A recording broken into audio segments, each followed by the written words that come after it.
2017 video for CAT. It's like the first one, and it's October. There's a 10% chance that this is actually going to work, though. So I got to go fast. You remember transformations of graphs? Okay. Okay, so we could write this down, and this is all I'm going to kind of talk about right now, and then add a word. Remember what A in front of a graph does? What does that do? It starts with a D, D-I, D-I-L. Dilates the graph. If the number's bigger than 1, it stretches it vertically. We'll do this stuff in, I think, the Green Book in January, February, March, if you're here. And then if it's between 0 and 1, but you don't have to worry about that. What I care about is what's that minus c do to a function? F of x minus c on the inside. The right-left shift. And then what's the plus d do? Up or down. Okay, so we do have some problems.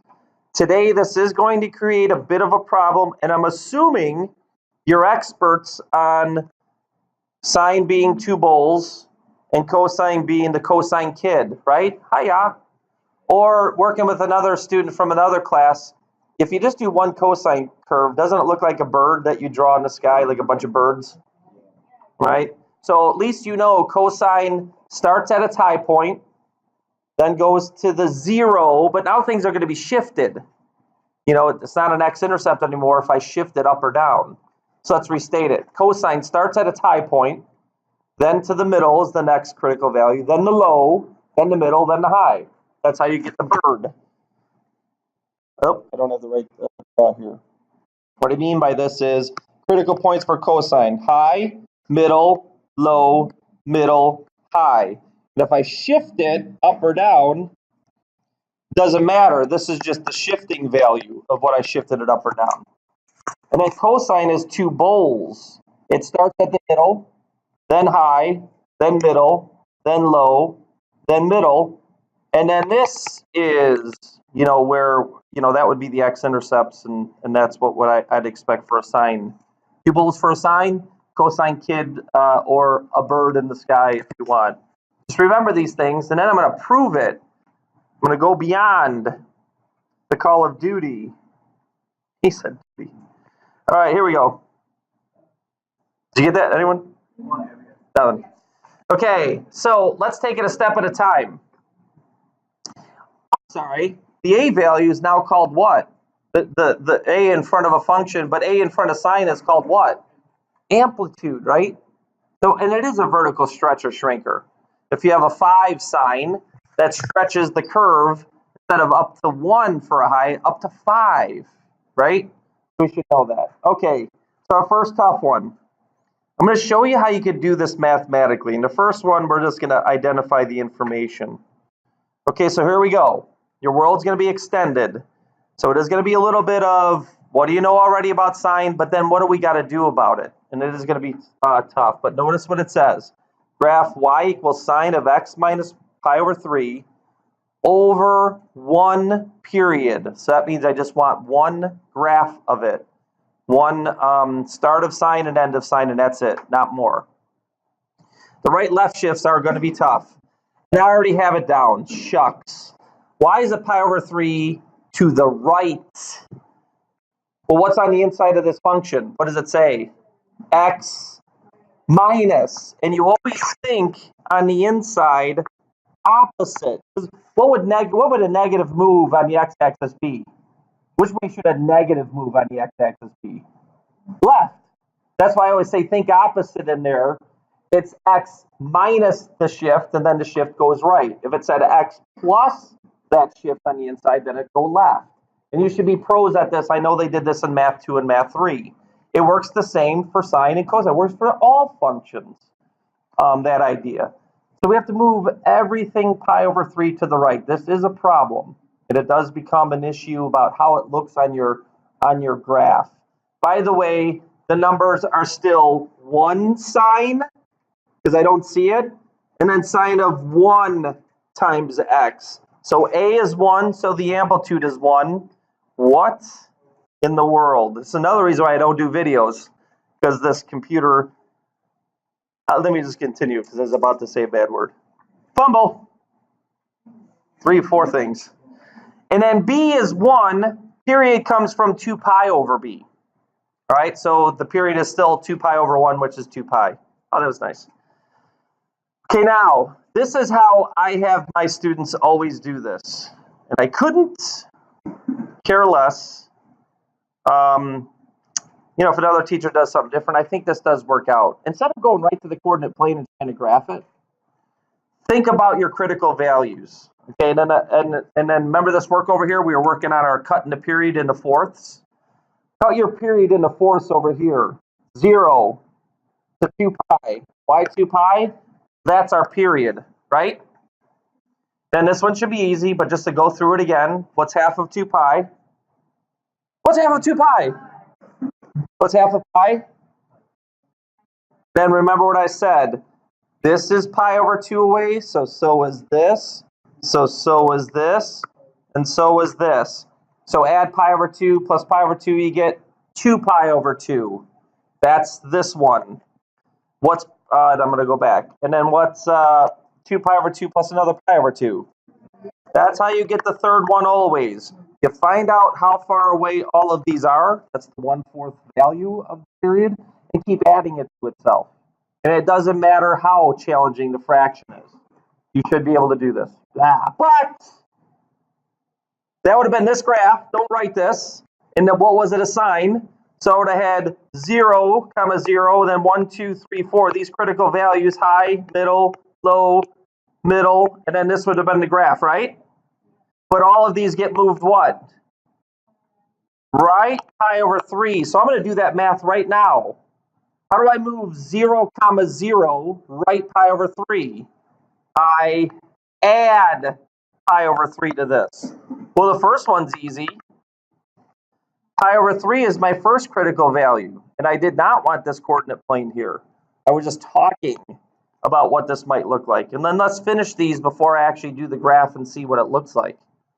Okay, now we got a problem. I swear to dog, this is when I was going to kick someone out in the snow. Because if you tell me pi over 2 plus pi over 3 is pi over 5, get out. Now, what's the common denominator? 6. So when I told my students that struggle with fractions, then get a common denominator. And then what does this end up becoming? And then we've got to be real careful when we graph this. This is the hard part, especially with this, the period not really meshing well with the shift. It's really nice when the shift equals 1/4 of the period. You could think about that. And this one does not work out all that great. Again, I'm moving all of these pi over 3 to the right. This would be 4 pi over 3. Or what you could do is after you have this, you could, add the pi over 2's this way, which is, no, forget it. Forget that this just happened. All right, add pi over 3.